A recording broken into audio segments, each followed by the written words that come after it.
আচ্ছা, আমরা এখানে দাঁড়িয়েছি 43 বিসিএস এর দ্বিতীয় গেজেট থেকে বাদ পড়া 227 জন।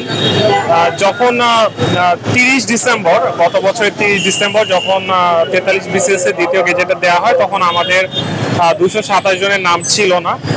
আমাদের জনপ্রশাসন সিনিয়র সচিব স্যার আমাদেরকে জানান যে আমাদের গেজের বাদ পড়া, যারা আমরা গেজের থেকে বাদ পড়েছি তাদের একটা আবার সুযোগ দেওয়া হবে। তাদের যে ভেরিফিকেশন, গোয়েন্দা ভেরিফিকেশন রিপোর্ট, এই ভেরিফিকেশন রিপোর্ট আবার হচ্ছে পুনর্যাচাই করা হবে এবং আমাদেরকে আবার হচ্ছে আবেদন করার জন্য বলা হয়। তো আমরা হচ্ছে জানুয়ারির 1-2 তারিখেই হচ্ছে আবেদন করে ফেলি এবং আমাদেরকে সিনিয়র সচিব স্যার আশ্বাস দেন যে যত দ্রুত সম্ভব উনি সব আবেদন পুনর্বিবেচনা করে আমাদেরকে গেজেট দিয়ে জয়েন করার ব্যবস্থা করবেন। তো এখন হচ্ছে 3 মাস চলতেছে, প্রায় মানে 3 মাস রানিং।